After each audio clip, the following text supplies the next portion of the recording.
ስለሆነ እስኪ ስላንተ እናውራ። ስለኔ ምን ልንገርሽ?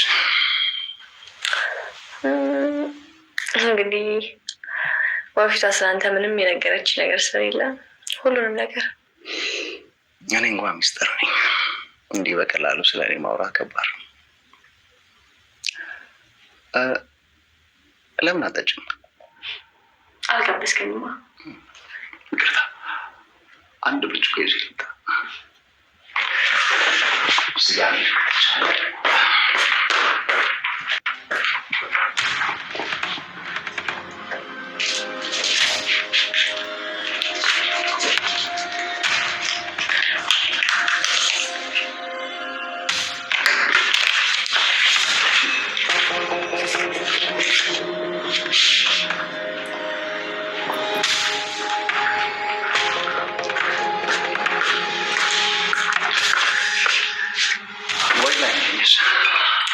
በጣም አፍቃሪ ነኝ። እኔም በጣም እወዳለሁ።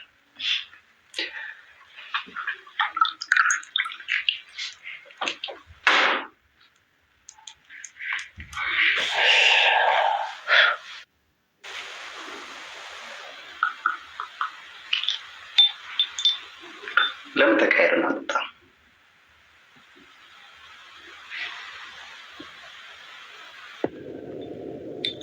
ምን አፈራሽ? ተቀበይኛ።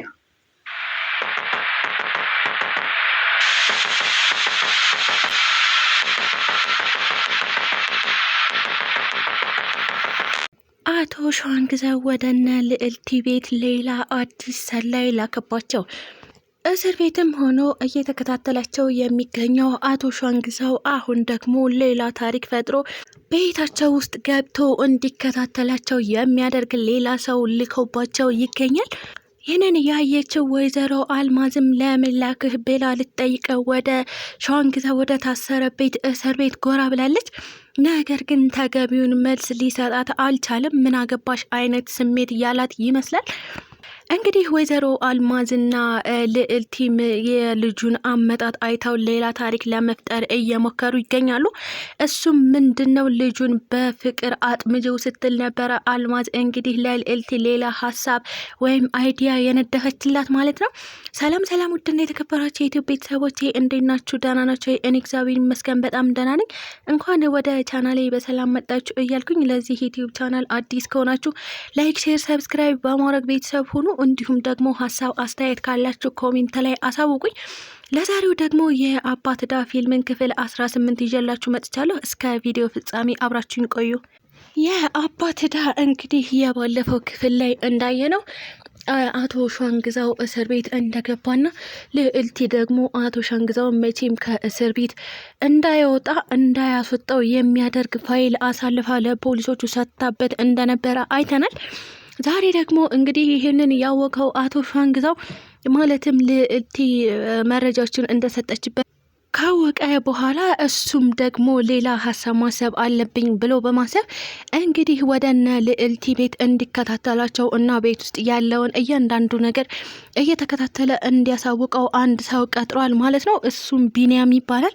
ቢኒያም እንግዲህ በአጋጣሚ ወደነ ልዕልቲ ቤት ጎራ አለና አቤት ማን ልበል፣ ማንነህ፣ እንዴት መጣህ፣ ኬት መጣህ ብላ ትጠይቀው ልዕልቲ የዚህ ቤት አንድ አባል ነኝ በማለት ነበረ። እሺ ልዕልቲ መግባት ትችላለሁ ያላት።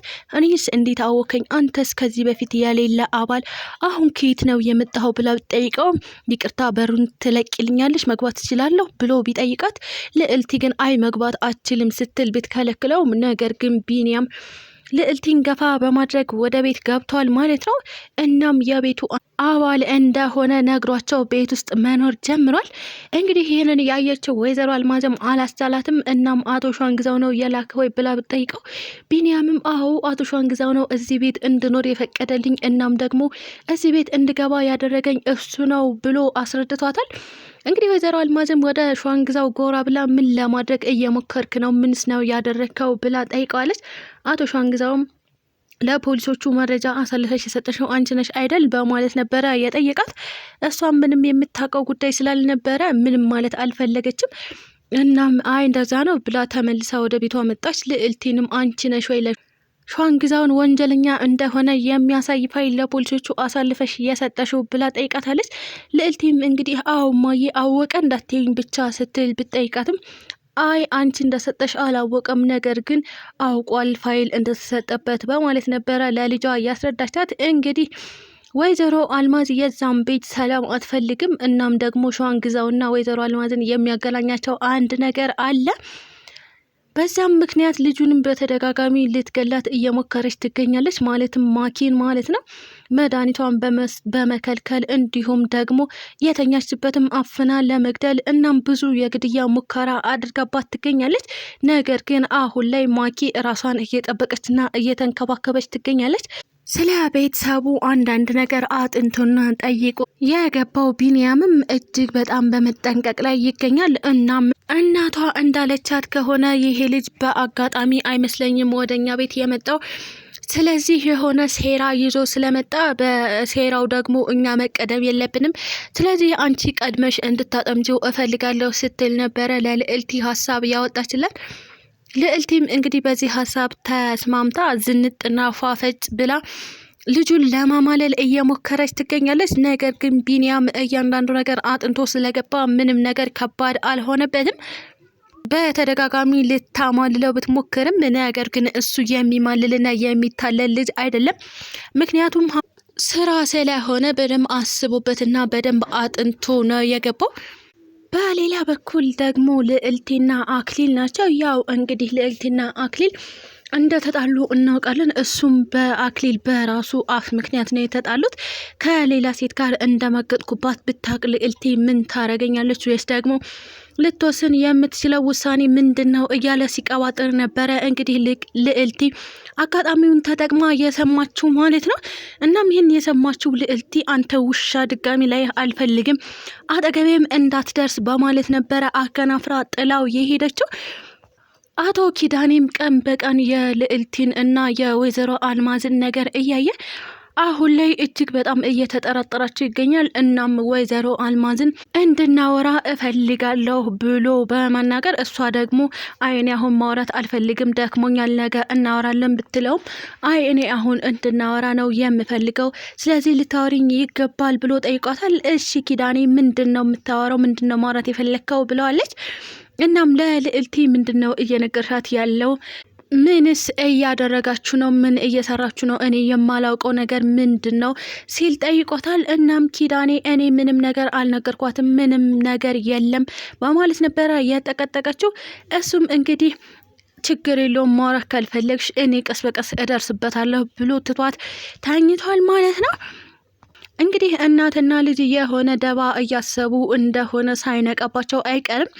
ማኪንም በተደጋጋሚ እሱ አንዴ ሐኪም ቤት አንዴ ውሃ ልስጥሽ አንዴ እንዲላርግልሽ እያለ ቢከታተላትም ነገር ግን ወይዘሮ አልማዝ በዚህ ነገር ደስተኛ አይደለሁም። ልጅህ አይደለች፣ ለምንድን ነው እንደዚህ የምትንከባከባት? ይሄኔ ልጅህ ብትሆን ኖሮ እንደዚህ አታደርግላትም ነበር፣ ሌላም ነገር እያለችው ትገኛለች። ነገር ግን አቶ ኪዳኔ እጅግ በጣም ደስ የሚልና የሚያሳዝን ሰው ነው።